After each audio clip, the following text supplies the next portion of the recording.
नमस्कार साथियों, मैं एडवोकेट अभिषेक बहुगुना और आप देख रहे हैं द लीगल पहाड़ी।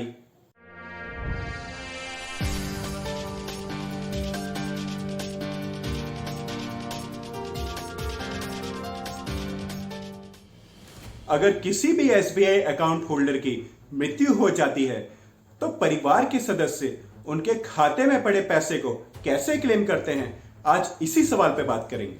अगर आपके पास इसका जवाब नहीं है तो इस बारे में आपको जरूर जानना चाहिए। आज द लीगल पहाड़ी आपको इसी बारे में बताएगा।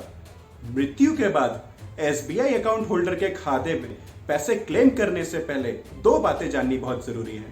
पहली बात तो यह कि उनका अकाउंट ज्वाइंट था या नहीं, और दूसरा कि क्या उन्हें किसी को नॉमिनी बनाया है या नहीं बनाया। अगर ज्वाइंट अकाउंट रखने वाले में से किसी एक व्यक्ति की मौत हो जाती है और दूसरा व्यक्ति जीवित है तो इसका यह मतलब है कि अकाउंट को ऑपरेट किया जा सकता है। इस तरह के अकाउंट से लेन देन के लिए दोनों में से किसी एक व्यक्ति के सिग्नेचर की जरूरत पड़ती है, लेकिन नॉन फाइनेंशियल ट्रांजैक्शन की स्थिति में जॉइंट अकाउंट के सभी सदस्यों के सिग्नेचर की जरूरत होती है। एसबीआई जॉइंट सेविंग अकाउंट की स्थिति में अगर किसी एक व्यक्ति की मृत्यु हो जाती है तो क्लेम फाइल करने का प्रोसेस बहुत ही आसान है। जॉइंट अकाउंट के सदस्य को एक लिखित एप्लीकेशन देकर एक सदस्य के मृत्यु की जानकारी देनी होगी। इसमें मृत्यु प्रमाण पत्र और मृत व्यक्ति की आईडी प्रूफ भी संलग्न करना होगा। इस आईडी प्रूफ को जीवित व्यक्ति द्वारा खुद ही सेल्फ अटेस्ट करना होगा। इसके बाद बैंक की ओर से जीवित व्यक्ति को एक नया अकाउंट खोलने का फॉर्म भरना होगा। इसमें उनमें अपना पैन, आधार की कॉपी, पासपोर्ट, ड्राइविंग लाइसेंस आदि जैसे आईडी प्रूफ और फोटोग्राफ भी देना होगा। सभी तरह के डॉक्यूमेंट सबमिट किए जाने के बाद बैंक की ओर से जीवित व्यक्ति के अकाउंट में पैसे ट्रांसफर करने का प्रोसेस जो है वो शुरू हो जाएगा। इस प्रोसेस के बारे में उन्हें एसएमएस के जरिए अपडेट दिया जाता रहेगा।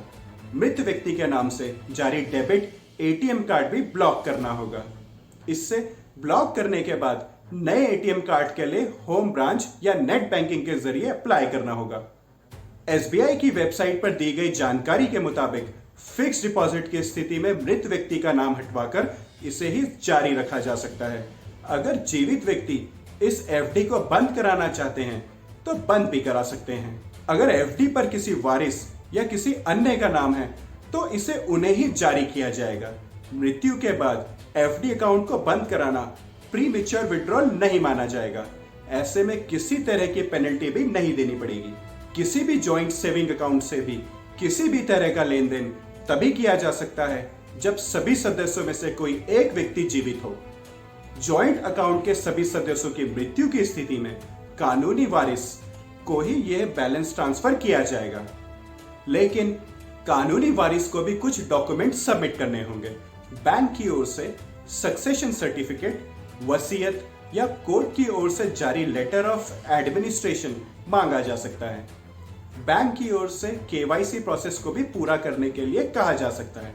किसी अकाउंट होल्डर की मृत्यु के बाद रजिस्टर्ड डोमिनी ही कानूनी रूप से कस्टोडियन होता है और उन्हीं की जिम्मेदारी होती है कि कानूनी वारिस को वो प्राप्त संपत्ति हैंडओवर करे। इसके लिए नॉमिनी को बैंक में एक क्लेम फाइल करना होता है। बैंक ब्रांच में यह फॉर्म उपलब्ध होता है।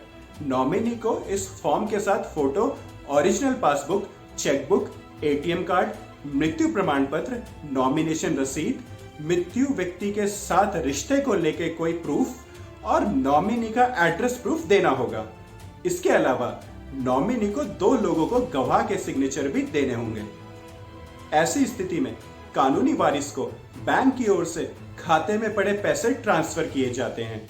आपको यह भी ध्यान रखना होगा कि जरूरी डॉक्यूमेंट इस बात पर निर्भर करता है कि कितने बड़े रकम को क्लेम किया जा रहा है। एक सवाल जिसका जवाब आप सब शायद पूछते रहते होंगे कि जब ना तो कोई नॉमिनी हो और ना ही किसी के साथ जॉइंट अकाउंट हो तो क्या करें। तो ऐसी स्थिति में कानूनी वारिस को बैंक की ओर खाते में पड़े पैसे ट्रांसफर किए जाते हैं। आपको यह भी ध्यान रखना होगा कि जरूरी डॉक्यूमेंट इस बात पर निर्भर करेगा कि कितने बड़े रकम को क्लेम किया जा रहा है। इसमें ब्याज की रकम भी शामिल होगी। क्लेम की रकम के आधार पर उन्हें मृत अकाउंट होल्डर की मृत्यु प्रमाण पत्र की फोटोकॉपी, केवाईसी डिटेल, क्लेम करने वाले व्यक्ति का अकाउंट डिटेल देना होगा। द लीगल पहाड़ी शो में आज इतना ही। अगर आप हमें YouTube में देख रहे हैं तो इसको सब्सक्राइब करें। अगर आप हमें Facebook में देख रहे हैं तो इस पेज को लाइक और शेयर करें। धन्यवाद।